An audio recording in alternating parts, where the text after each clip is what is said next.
Magandang umaga, Philippine Air Force. Alamin natin ang magiging lagay at taya ng panahon ngayong araw ng Sabado, 02 May 2026. Para sa ating synoptic situation, easterly sumainit na hangin na nanggagaling sa dagat Pasipiko ang patuloy na nakakapekto sa ating bansa. Dahil dito asahan natin ang maulap na kalangitan na may kalat-kalat na pagulan, pagkulog at pagkidlat, partikular na nga dito sa may Sorsogon, Masbate, Eastern at Central Visayas, sa Negros Island Region at sa Palawan. Samantala sa natitirang bahagi ng Luzon, partikular na ang Metro Manila at natitirang bahagi ng Visayas ay makakaranas naman ng bahagyang maulap hanggang sa maulap na kalangitan na may pulupulong pagulan, pagkulog o pagkidlat. Dito naman sa Mindanao, asahan din natin ang maulap na kalangitan na may kalat-kalat na pagulan, pagkulog at pagkidlat.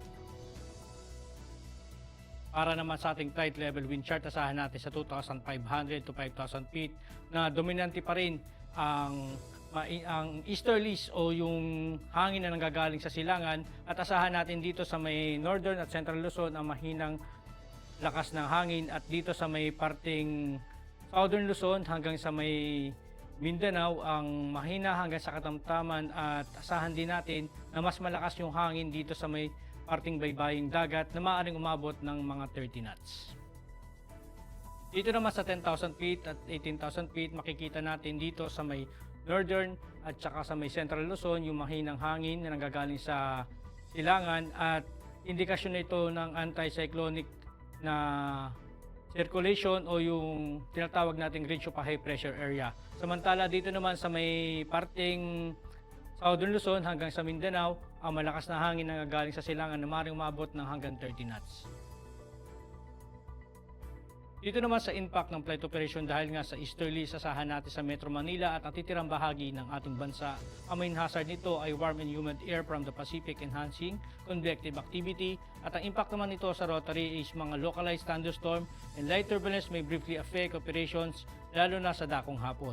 Sa fixed wing naman, asahan naman natin ang generally fair with possible isolated Charlie Bravos causing short-term delays or turbulence. Para naman sa ating astronomical information, ng araw ay sumikat nga kaninang 0533 at lulubog mamayang 1813.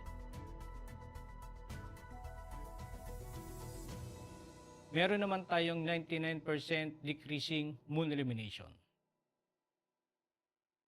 At para maging updated sa lagay at taya ng panahon, i-follow lang ang aming official social media accounts ng Air Force Weather Center.